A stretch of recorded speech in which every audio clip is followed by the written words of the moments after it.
الحمدللہ رب العالمین والصلاة والسلام علی سید الانبیاء والمرسلین نبینا محمد وعلی آلہ وصحبہ اجمعین، اما بعد۔ محترم ناظرین کرام، پچھلی نشست کے اندر نبوت کی نشانیوں کے بارے میں گفتگو چل رہی تھی اور کئی ایک نشانیوں اور معجزات کے بارے میں بات ہوئی بعثت سے پہلے، اور نبی صلی اللہ علیہ وسلم کی ولادت اور اس کے بعد میں کیا معجزات ظاہر ہوئے اور کیا نبوت کی علامتیں تھیں، نشانیاں تھیں، لوگوں نے بیان کی، خاص طور سے چاہے وہ عرب کاہن ہوں یا یہود ہوں، نصارہ ہوں، عیسائی راہب ہوں، بہت سارے لوگوں کی طرف سے آپ صلی اللہ علیہ وسلم کے بارے میں تبصرے آئے، لوگوں نے اپنے اپنے تجربات بتائے، اور جو کچھ لوگوں نے خاص طور سے اہل کتاب کے عیسائی راہبوں نے اور اسی طرح سے یہودی عالموں نے جو کچھ پڑھا تھا اپنی کتابوں میں، انہوں نے عربوں سے بتلایا۔ ان میں سے بہت ساری چیزوں کو جو صحیح سندوں سے، صحیح روایتوں سے ثابت ہے، ان میں سے کچھ کا میں نے تذکرہ کیا تھا۔ اس نشست کے اندر بھی انشاءاللہ کچھ باتیں اس تعلق سے عرض کروں گا، اور اس کے بعد پھر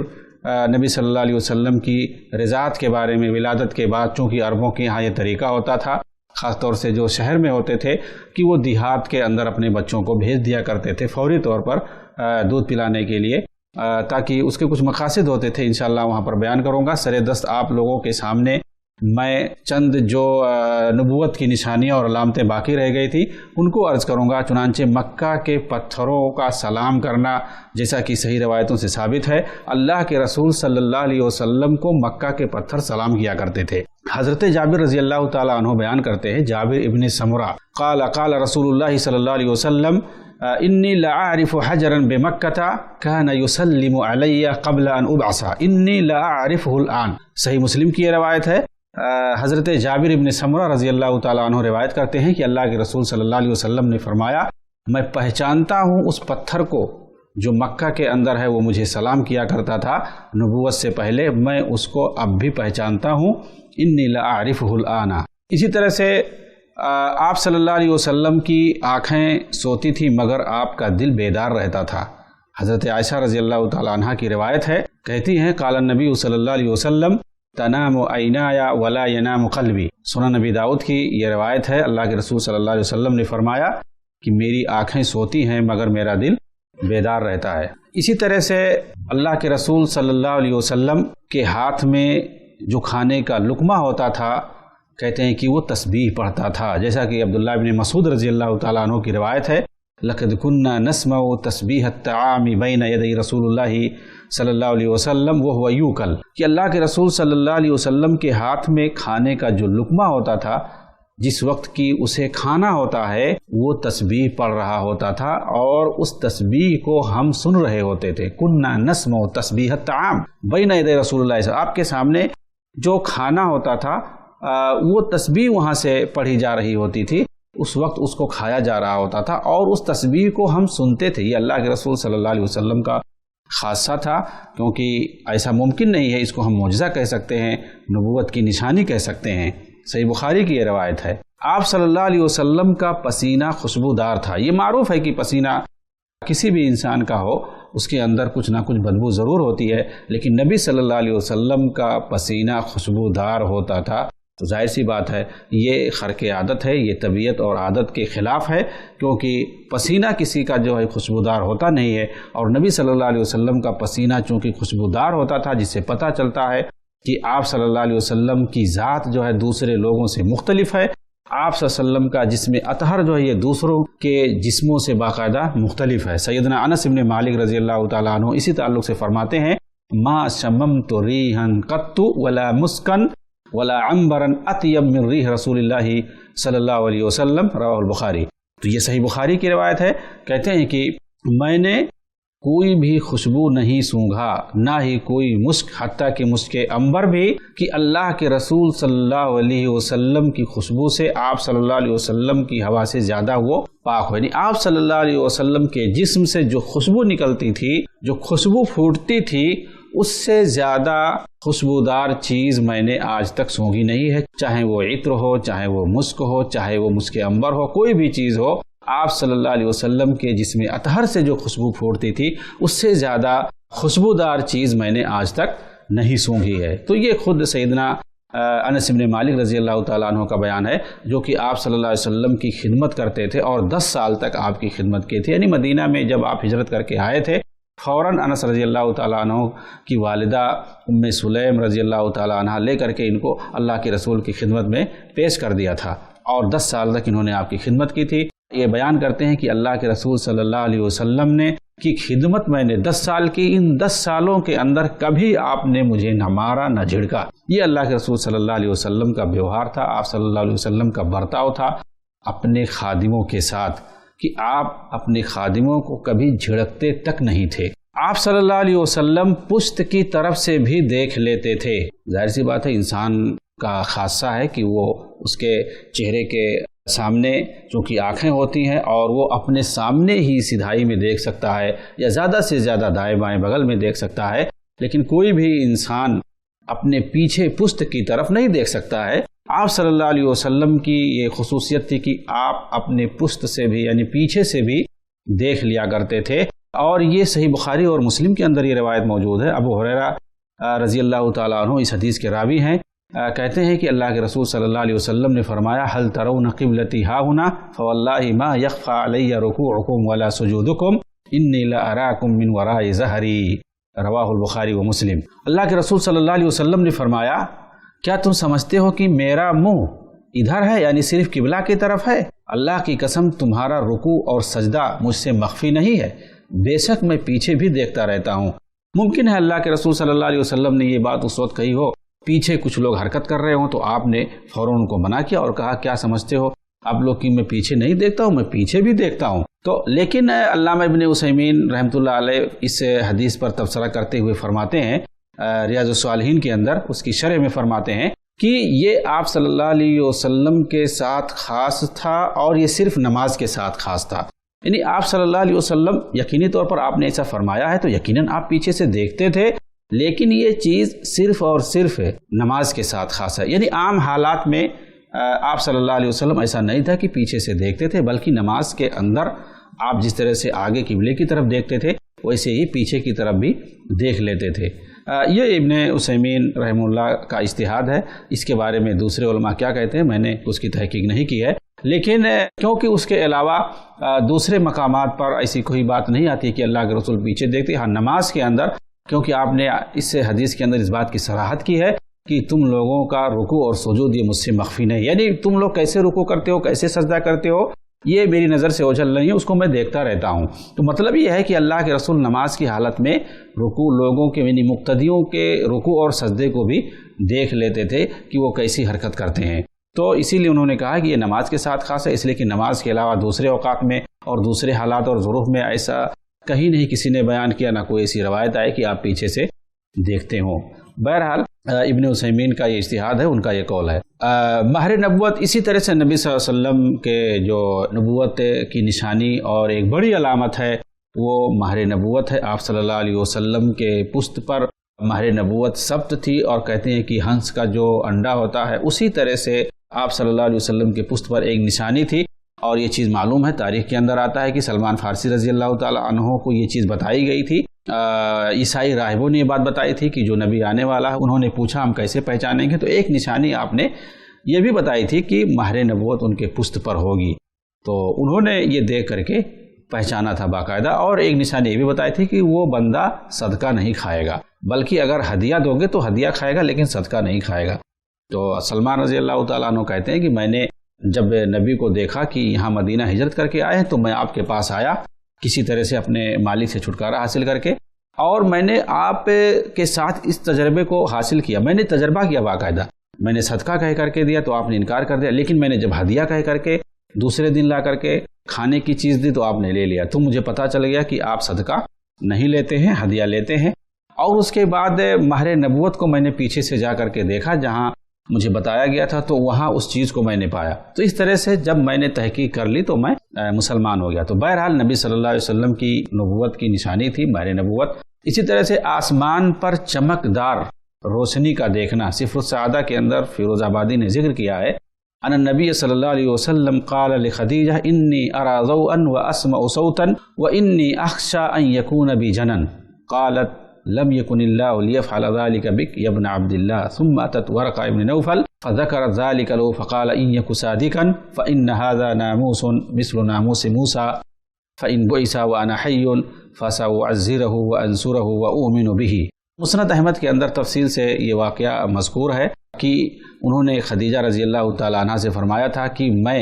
روشنی دیکھتا ہوں، چمکدار آسمان میں روشنی دیکھتا ہوں، آواز سنتا ہوں، مجھے خطرہ ہے کہ مجھے اس کی وجہ سے تکلیف ہوگی۔ تو حضرت خدیجہ نے فرمایا تھا کہ آپ کو کوئی تکلیف نہیں ہو سکتی ہے۔ اس کے بعد لے کر کے وہ ورقہ بن نوفل کے پاس آئیں اور ورقہ بن نوفل نے کہا اگر یہ چیز سچ ہے جو یہ محمد بتا رہے ہیں کہ وہ اس طرح سے آسمان میں دیکھ رہے ہیں، اگر یہ چیز سچی ہے یعنی اگر یہ سچ بول رہے ہیں تو یقیناً جان لو یہ وہی ناموس مقدس ہے جو موسیٰ پر آیا تھا، اور اگر ان کی بعثت ہوئی اور میں زندہ رہا یعنی اگر یہ نبی بنائے گئے اور میں اس وقت زندہ رہا تو میں ضرور ان کی مدد کروں گا، ان کی بھرپور میں تائید کروں گا اور ان پر ایمان لے کر کے آؤں گا۔ تو نبی صلی اللہ علیہ وسلم آسمان پر چمکدار چیز دیکھتے تھے باقاعدہ جو واضح روشنی کی شکل میں ہوتی تھی۔ ورقہ ابن نوفل نے اس کو فرشتے سے گویا تعبیر کیا، کیونکہ وہی فرشتہ جو کہ جبریل کی شکل میں اللہ کے رسول پر وحی لے کر کے آتے تھے وہی پچھلے انبیاء پر بھی وحی لے کر کے آیا کرتے تھے، اور یہاں ناموس سے مراد وہی جبریل علیہ السلام کو انہوں نے لیا۔ سچے خواب دینا یہ بھی نبوت کی نشانی ہے، نبوت کی علامت ہے۔ حضرت عائشہ رضی اللہ تعالی عنہ بیان فرماتی ہیں کہ انہا قالت اول ما بدی بھی رسول اللہ صلی اللہ علیہ وسلم من الوحی الرؤیا الصادقہ فی النوم فکان لا یرا رؤیا الا جاءت مثل فلق الصبح، رواہ البخاری فی کتاب بدء الوحی۔ حضرت عائشہ صدیقہ رضی اللہ تعالی عنہ بیان فرماتی ہیں کہ اللہ کے رسول صلی اللہ علیہ وسلم پر وحی کی ابتدا سونے کی حالت میں سچے خواب کے ذریعے سے ہوئی تھی۔ چنانچہ اللہ کے رسول صلی اللہ علیہ وسلم جو خواب بھی دیکھتے تو وہ صبح کی روشنی کی طرح سامنے آ جاتا تھا، یعنی بالکل وہ سچا خواب ہوتا تھا۔ اور کہتے ہیں کہ اللہ کے رسول شروع میں 6 مہینے تک سچے خواب دیکھا کرتے تھے۔ اسی طرح سے آپ صلی اللہ علیہ وسلم کی نبوت کی نشانی میں سے خلوت پسندی بھی ہے۔ آپ صلی اللہ علیہ وسلم کے بارے میں معروف ہے کہ بعثت سے پہلے، نبوت سے پہلے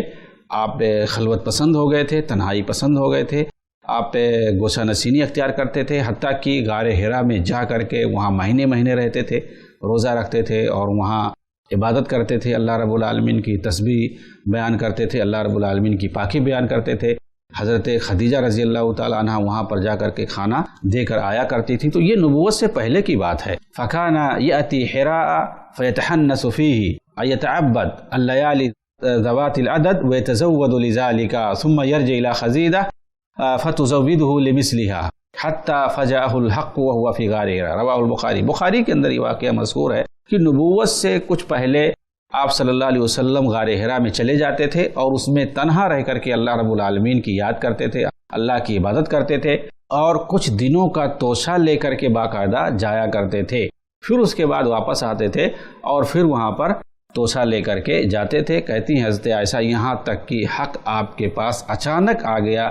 آپ وہاں غار حرا ہی میں تھے۔ یہاں حق سے مراد یا تو وہی مراد لیں یا تو جبریل کو مراد لیں۔ تو بہرحال آپ صلی اللہ علیہ وسلم کو جو نبوت ملی تھی وہی غار حرا میں ملی تھی، جس وقت آپ تنہائی میں رہ کر کے اللہ رب العالمین کو یاد کر رہے تھے، اللہ کی عبادت کر رہے تھے، اس کا جو ہے ذکر و اذکار کر رہے تھے۔ وہیں پر یعنی آپ صلی اللہ علیہ وسلم گویا نبوت سے پہلے، نبوت سے قبل آپ عزلت پسند ہو گئے تھے، تنہائی پسند ہو گئے تھے، اور غار حرا میں جا کر کے وہاں پر اللہ کی تنہائی میں عبادت کرتے تھے، اور وہیں پر آپ کو نبوت ملی ہے، وہیں پر جبریل آئے، وہیں پر آپ پر قرآن کو سب سے پہلے اتارا گیا۔ بہرحال یہ سب نبوت کی چند نشانیاں تھیں جو صحیح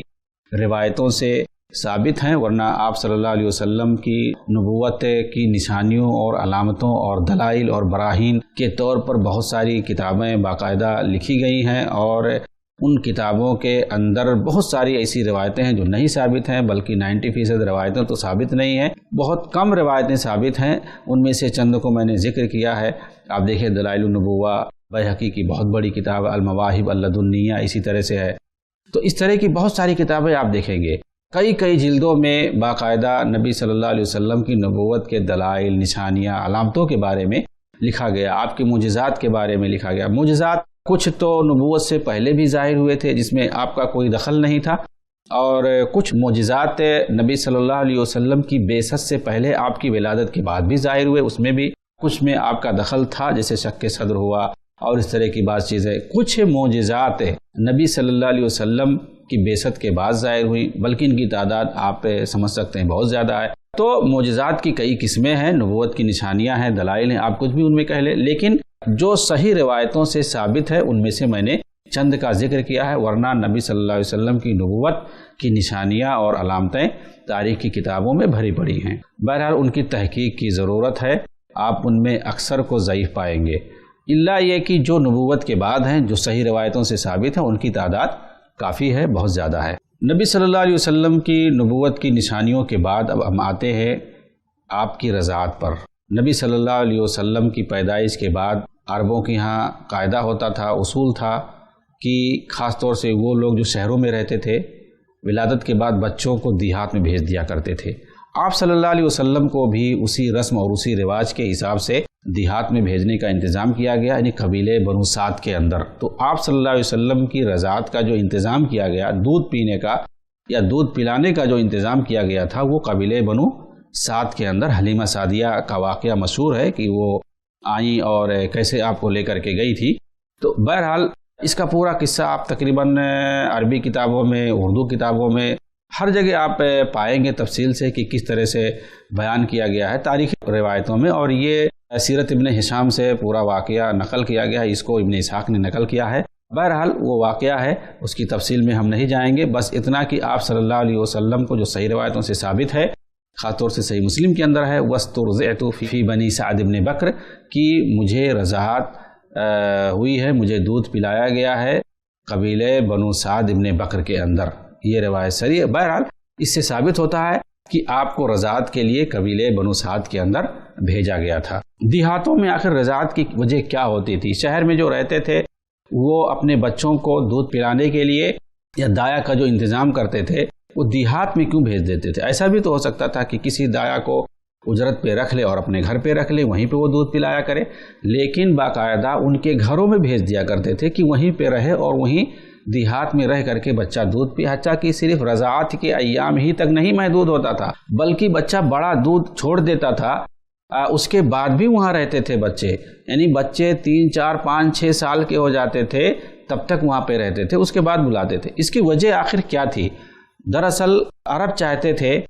کہ شہر کی آب و ہوا سے وہ دور رہے، دیہات کی آب و ہوا، دیہات کی فضا میں رہے، تاکہ اس کا بدن کھردرا ہو، مضبوط ہو. وہاں پر اس لیے بھیجتے تھے. یعنی دیہات کی کھردرا پن سے، اور وہاں جو رہ کر کے آدمی محنت کرتا ہے، وہاں پہ رہ کر کے ہر طرح کی سختیوں اور پریشانیوں کو برداشت کرتا ہے. شہر میں وہ سختیاں بچے نہیں برداشت کرتے ہیں، وہ سختیاں رہتی ہی نہیں ہیں، وہ تکلیف اور پریشانی شہر میں ہوتی ہی نہیں ہے. جو تکلیف اور پریشانی دیہات میں رہ کر کے ہوتی ہے، تو دیہات کی سختیوں کو، وہاں کی پریشانیوں کو بچہ محسوس کرے. اسی طرح سے وہاں جو ایک کھردری زندگی ہوتی ہے، وہاں جو ایک سادہ زندگی ہوتی ہے، اس سادہ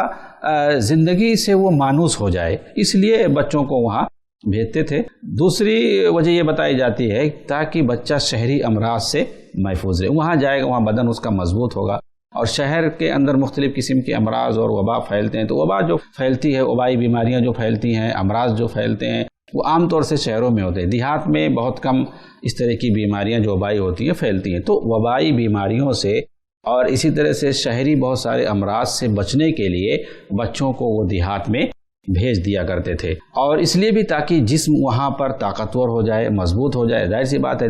شہر میں بچہ پلے بڑھے گا تو اس کا بدن اس طرح مضبوط اور طاقتور نہیں ہوگا جس طرح دیہات میں رہ کر کے اس کا بدن طاقتور اور مضبوط ہوگا. دیہات کی مٹی کے اندر طاقت ہوتی ہے. اسی طرح سے بچپن ہی سے اپنے آپ پر اعتماد کرنے کا عادی بن جائے بچہ، کیونکہ شہر میں رہتا ہے تو یہاں اس کے سارے رشتہ دار ہوتے ہیں، گھر کے سارے لوگ ہوتے ہیں، رشتہ دار ہوتے ہیں،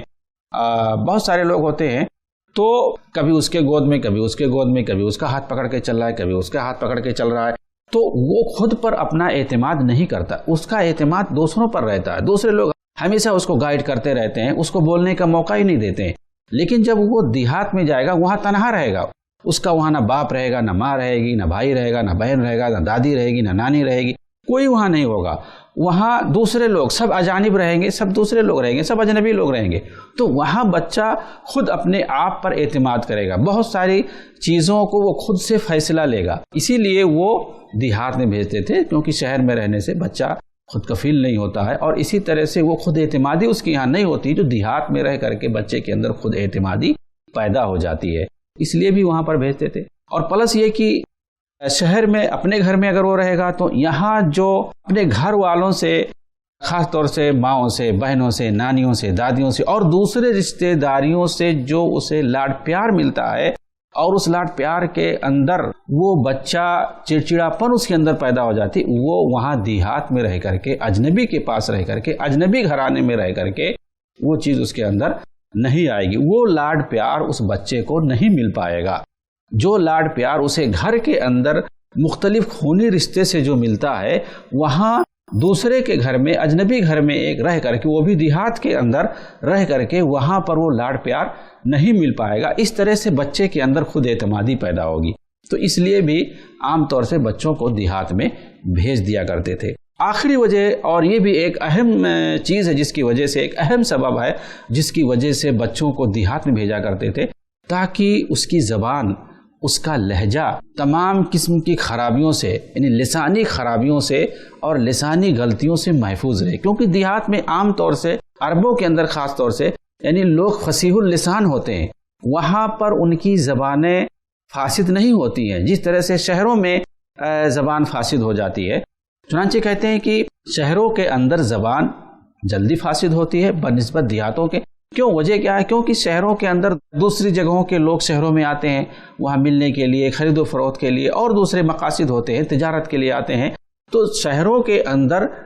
دوسری زبان جاننے والے بھی آتے ہیں، اور شہروں کے اندر مختلف لہجات پائے جاتے ہیں، ایک لہجہ صرف نہیں ہوتا ہے۔ تو یہاں بچوں کی زبان اگر یہیں رہے گا، شہر میں رہے گا، تو اس کی زبان فاسد ہو جائے گی، وہ ایک لہجے پر باقی نہیں رہ پائے گا۔ لیکن اگر وہ دیہات میں جاتا ہے تو وہاں پر ایک ہی لہجہ ہوتا ہے، وہاں پر زبان فصیح ہوتی ہے، تو بچے کی زبان وہاں پر فصیح ہوگی۔ یہ ایک بہت بڑا سبب ہوتا تھا۔ چنانچہ اللہ کے رسول صلی اللہ علیہ وسلم نے اس پر فخر کیا باقاعدہ۔ کسی صحابی نے آپ سے کہا، بھائی آپ کی زبان اللہ کے رسول تو بہت فصیح ہے، تو اللہ کے رسول نے کہا اس میں کوئی فخر کی بات نہیں ہے، اور کیوں نہ فصیح زبان رہے گی، کیونکہ میری رضاعت اور میری پرورش بچپن میں قبیلے بنو سعد کے اندر ہوئی ہے۔ مطلب یہ ہے کہ قبیلے بنو سعد دیہاتی قبیلہ ہے، اور وہاں پر فصیح زبان استعمال کی جاتی ہے، شہر کی طرح سے نہیں، مکہ یا یثرب یا جدہ یا مدینہ یا اور اس طرح سے طائف وغیرہ، خیبر وغیرہ دوسرے شہروں کی طرح سے،